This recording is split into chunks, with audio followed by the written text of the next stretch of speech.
মাননীয় স্পিকার, আপনার মাধ্যমে মাননীয় সংসদ সদস্যকে অশেষ ধন্যবাদ। পরীক্ষা আমরা নিয়ে থাকি সারা বাংলাদেশে।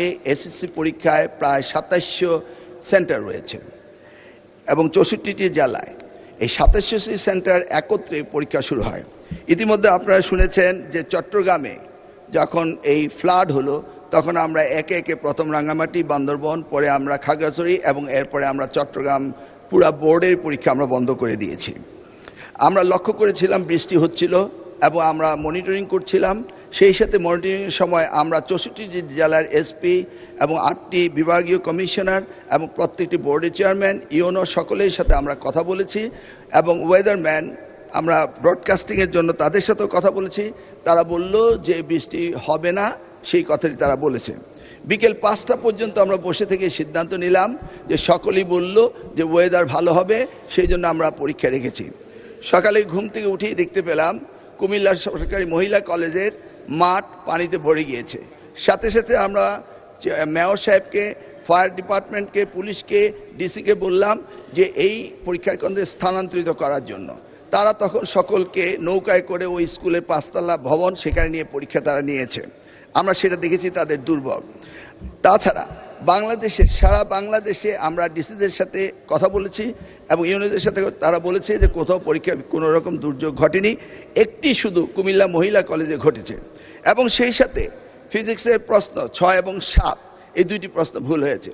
মাননীয় স্পিকার, আমরা দায়িত্ব পেয়েছি মাত্র ৪ মাস। আগের কোশ্চেন মডারেটর কোশ্চেন করেছিল। আপনি জানেন যে কোশ্চেন মডারেট করতে হলে এই প্রক্রিয়াটি ২ বছর আগে থেকে শুরু করতে হয়। আমরা এসে কোনো কোশ্চেন তৈরি করতে পারিনি। বিগত গভর্নমেন্টের যে মডারেটর ছিল তারাই কোশ্চেন করেছে। তবুও আমরা তাৎক্ষণিকভাবে ঘোষণা দিয়েছি যে ফিজিক্সের ৬ এবং ৭ দুইটি কোশ্চেন ভুল হয়েছে, সেটাকে আমরা ফুল ক্রেডিট দিয়ে দেব, সেটা আমরা বলেছি। এবং পরীক্ষা যথাযথ হচ্ছে কিনা সেইভাবে সাহায্য সহযোগিতা করার জন্য আমরা সকলকে প্রস্তুত রেখেছিলাম। আজকেও আমরা সারাদিন কথা বলেছি এবং প্রত্যেকটি আমাদের সাথে যারা স্টেক হোল্ডার রয়েছেন তারা বলেছে পরীক্ষা সুন্দর হয়েছে, সুস্থ হয়েছে। একটি জায়গায় শুধু কুমিল্লা সরকারি মহাবিদ্যালয় এই ঘটনাটি ঘটেছে এবং সেখানে পরীক্ষা সুন্দর হয়েছে।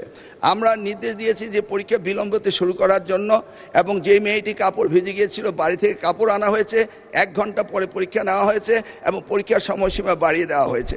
আমি মাননীয় স্পিকার আপনার মাধ্যমে জাতিকে জ্ঞাতার্থে করতে চাই যে পরীক্ষা পদ্ধতিতে আমাদের যে সিস্টেম রয়েছে সেখানে লোকাল যে গভর্নমেন্ট রয়েছেন, ডিসি হতে, ইউনো হতে, পুলিশ হতে, তারা তাৎক্ষণিকভাবে ব্যবস্থা নেবেন যে পরীক্ষা এখানে নেওয়া যাবে কি যাবে না।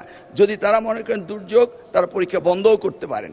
আমরা বারবার কথা বলেছেন না স্যার, আমরা ঠিক মতোই নিচ্ছি এবং আপনারা দেখতে পেয়েছেন যে বৃষ্টির পানি কোথায় কোথায় ছিল সেগুলো আমরা সকলেই লক্ষ্য করেছি। কোমলমতি সন্তানদের জন্য আমাদেরও মায়া রয়েছে মাননীয় স্পিকার, সেই জন্য আমরা সবসময় মনিটরিং করি।